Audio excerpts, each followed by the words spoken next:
বিসমিল্লাহির রহমানির রহিম।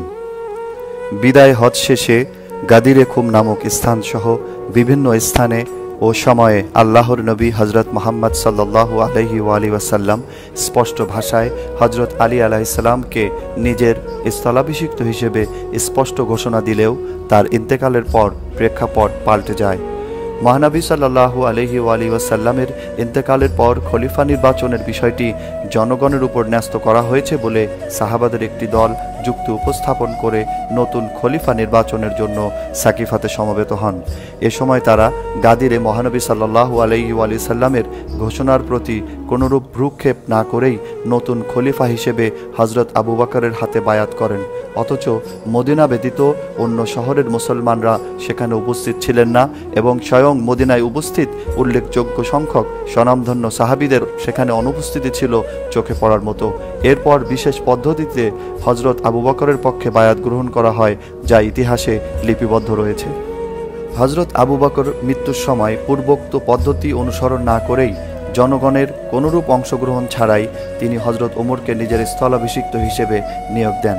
হজরত ওমর বিন খাত্তাব পূর্ববর্তী দুটো পদ্ধতির কোনোটাই অনুসরণ করেননি, নতুন এক পদ্ধতি অবলম্বন করেন এবং একথা স্বীকার করেন যে আবু বকর তাকে নিয়োগের সময় মুসলমানদের মত গ্রহণ করেননি, আর তাই এরপর থেকে মুসলমানদের মতামত গ্রহণ করেই মনোনয়ন প্রদান করা হবে। এ লক্ষ্যে 6 জনের একটি শূরা গঠন করে দেন তিনি, যার সদস্য ছিলেন হজরত আলী আলাইহিসসালাম, হজরত উসমান ইবনে আফফান, হজরত তালহা ইবনে উবাইদুল্লাহ, হজরত জুবাইর ইবনে আওয়াম, হজরত সাদ বিন আবি ওয়াকাস এবং হজরত আব্দুর রহমান ইবনে আউফ। হজরত ওমরের সিদ্ধান্ত অনুযায়ী ওই শূরায় সর্বোচ্চ সমর্থনের অধিকারী খলিফা হিসেবে নির্বাচিত হবে, কিন্তু এর সাথে তিনি সংযোজন করেছিলেন কিছু শর্ত, যা এরূপ: যদি 2 জনকে 3 জন করে সমর্থন দেয় তবে ওই দলের সমর্থন গ্রহণ করা হবে যাদের মাঝে আব্দুর রহমান ইবনে আউফ থাকবেন। তিনি বলেছিলেন, যদি শূরার সদস্যদের কেউ বেশিরভাগের মতামতের বিরুদ্ধে যায় তবে তার শিরশ্ছেদ করা হবে, আর যদি শূরা 2 ভাগে বিভক্ত হয়ে যায় এবং বিরোধী দল আব্দুর রহমান বিন আউফের মতামতকে গ্রহণ না করে তবে বিরোধী 3 জনকে হত্যা করা হবে, আর যদি শূরার সদস্যরা 3 দিনের মধ্যে কাউকে নির্বাচন করতে না পারে তবে তাদের সকলের শিরশ্ছেদ করা হবে। বিশ্লেষকদের মতে এই শূরার সদস্যদেরকে এমনভাবে নির্বাচন করা হয়েছিল যে কোনো অবস্থাতেই হজরত উসমান নির্বাচিত হতেন, কারণ ইমাম আলী আলাইহিসসালামের ভাষ্য অনুযায়ী হজরত সাদ বিন আবি ওয়াকাস নিজের চাচাতো ভাই হজরত আব্দুর রহমান বিন আউফের বিরোধিতা করত না এবং হজরত আব্দুর রহমান বিন আউফ নিজের স্ত্রীর ভাই হজরত উসমানকেই সমর্থন দিতেন। এমত অবস্থায় হজরত তালহা এবং হজরত জুবাইরের হজরত আলী আলাইহিসসালামের প্রতি সমর্থন ফলপ্রসূ হতো না, কারণ আব্দুর রহমান বিন আউফ ছিলেন হজরত ওসমানের সমর্থকদের দলে। পরিশেষে 6 সদস্যের ওই সভায় হজরত ওসমানের পক্ষে 3 জন সমর্থন জানান এবং হজরত আলী আলাইহিসসালামের পক্ষে যান 3 জন। এমত অবস্থায় ওই সভাতে হজরত আলী আলাইহিসসালাম অন্যান্য সাহাবীদের মাঝে নিজের শ্রেষ্ঠত্বকে তুলে ধরেন, যা ইতিহাসের পাতায় লিপিবদ্ধ রয়েছে। আমাদের ভোট সংখ্যা অর্ধেক অর্ধেক হয়ে গেল, 3 জন একদিকে 3 জন আরেক দিকে, কাজেই সেই 3 জনের ভোট গ্রহণযোগ্য, যাদের মধ্যে রয়েছেন আব্দুর রহমান ইবনে আউফ। সবাই কি একমত?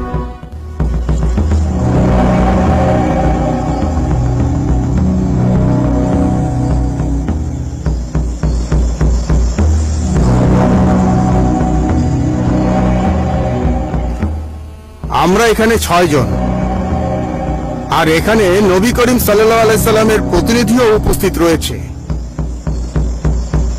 কে কথা আরম্ভ করবে?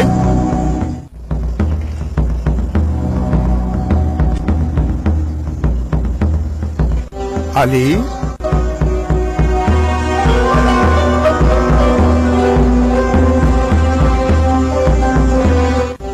জুবায়ের।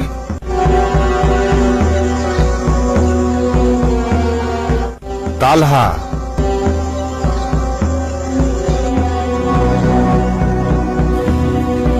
যেহেতু কথা আরম্ভ করা কঠিন কাজ, সুতরাং আমি শুরু করছি আল্লাহর নামে। আমি এখানে এসেছি শুধু এই কথাটির জন্য, যা দ্বারা রাসূলুল্লাহর কথাকে মিথ্যা প্রতিপন্ন করা হচ্ছে, যে তিনি বলেছেন নবুয়ত এবং ইমামত একই পরিবারে একত্রিত হয় না। আমি এই সূরার ফলাফল মেনে নেব, আপনারাও তা মেনে নেবেন। আল্লাহর কসম করে বলছি, আপনাদের মাঝে কি আমি ব্যতীত এমন কোন ব্যক্তি রয়েছে যার রয়েছে হামজার ন্যায় চাচা, শেরে খোদা এবং শেরে রাসূলে খোদা এবং শহীদদের নেতাও বটে?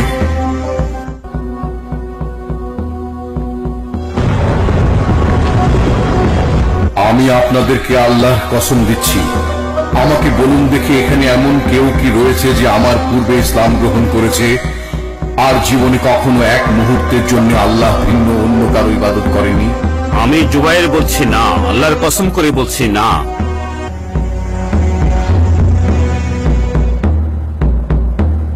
আমি তালহাও বলছি না।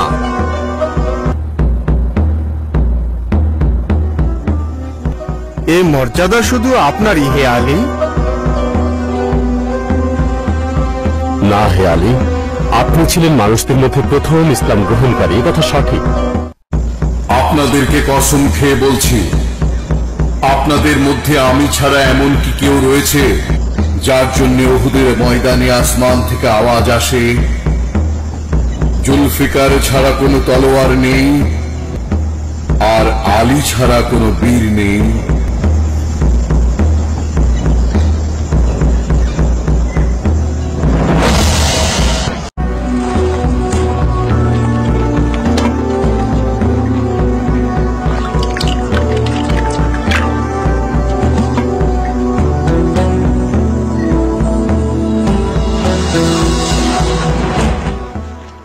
আমি কসম দিয়ে আপনাদেরকে বলছি, আমাকে বলুন দেখি আপনাদের মধ্যে আমি ব্যতীত এমন কেউ কি আছে যে খাইবার যুদ্ধের সময় আমর যখন আস্ফোলন করে তার মোকাবেলায় যোদ্ধা ডেকে বেড়াচ্ছিল, তখন আতঙ্কে সকলের চোখগুলো দুরু দুরু কাঁপছিল।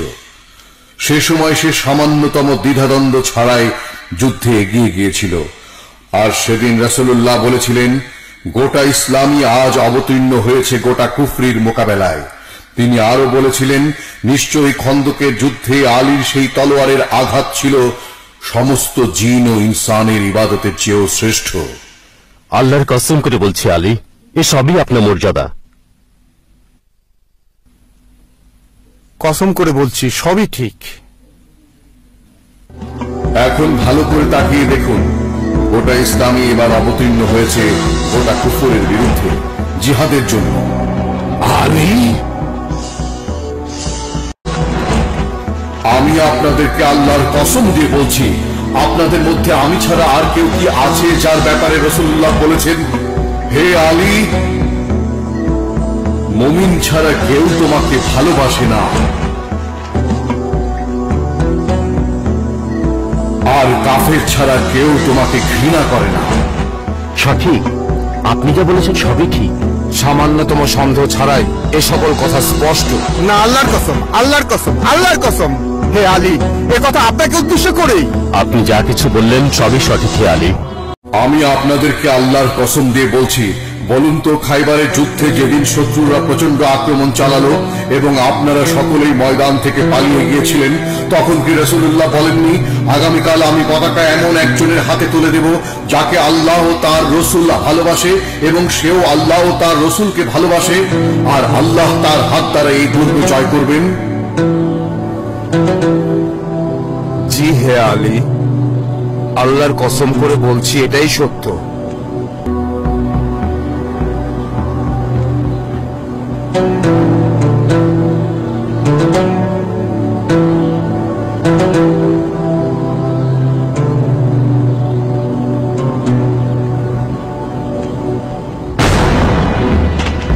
আমি আপনাদেরকে আল্লাহর কসম দিয়ে বলছি, সেদিন সকালে কি রাসূলুল্লাহ বলেননি, আলীকে আমার কাছে আনো?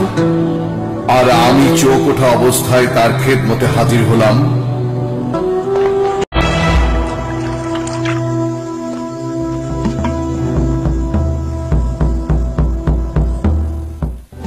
আমি আপনাদেরকে আল্লাহর কসম দিয়ে বলছি, আপনাদের মাঝে কি আমি ছাড়া আর কেউ রয়েছে যার জাফর তৈয়াবের মতো ভাই থাকবে? যাকে আল্লাহ দুটি পাখা দিয়েছেন, যা দ্বারা সে জান্নাতের মধ্যে উড়ে বেড়াবে। আমি আপনাদেরকে আল্লাহর কসম দিয়ে বলছি, আপনাদের মাঝে আমি ছাড়া এমন কেউ কি আছে যার স্ত্রী হবে আমার স্ত্রীর ন্যায়, রাসূলুল্লাহর কন্যা এবং তারই শরীরের অংশ, আর বেহেশতের নারীদের সম্রাজ্ঞী? কসম করে বলছি যে এই মর্যাদা শুধু কেবল আপনারই। আমি আপনাদেরকে আল্লাহর কসম দিয়ে বলছি, বলুন তো আপনাদের মধ্যে আমি ছাড়া আর কে আছে যার হাসান ও হুসাইনের মতো সন্তানদ্বয় রয়েছে, যারা রাসূলুল্লাহর দুটি ফুল আর বেহেশতের যুবকদের সম্রাট? আল্লাহর কসম করে বলছি হে আলী, আমি আপনাদেরকে আল্লাহর কসম দিয়ে বলছি, আপনাদের মধ্যে আমি ছাড়া আর কোন ব্যক্তি কি আছে যার ব্যাপারে পবিত্রতার আয়াত নাজিল হয়েছে?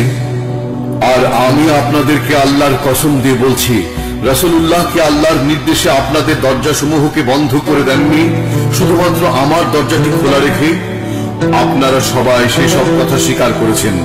তিনি কি আরো বলেননি যে আমি তোমাদের ঘরসমূহের দরজাগুলোকে বন্ধ করিনি ও আলীর ঘরের দরজা খোলা রাখিনি? বরং স্বয়ং আল্লাহ তোমাদের ঘরসমূহের দরজাগুলোকে বন্ধ করেছেন আর আলীর ঘরের দরজা খোলা রেখেছেন।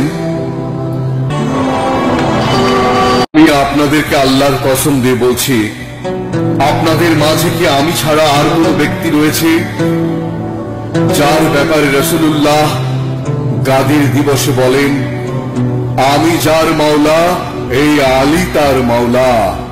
হে আল্লাহ, তুমি তাকে ভালোবাসো যে আলীকে ভালোবাসে, আর তাকে তুমি ঘৃণা করো যে আলীকে ঘৃণা করে।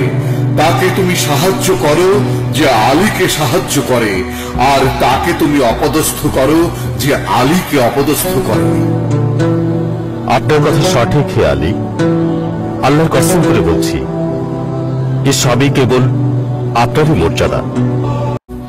আপনারা কি রাসূলুল্লাহকে বারবার বলতে শোনেননি যখন তিনি বলতেন, হে আলী, আমার কাছে তোমার স্থান মুসার কাছে হারুনের মতো, শুধু আমার পরে আর কোনো নবী নেই?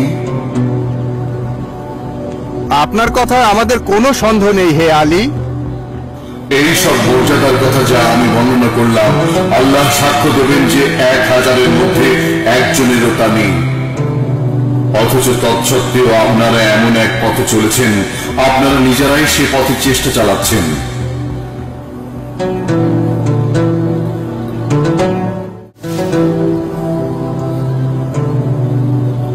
আর আমি আল্লাহর কারণে ও রাসূলুল্লাহর কারণে ধৈর্য ধারণ করব।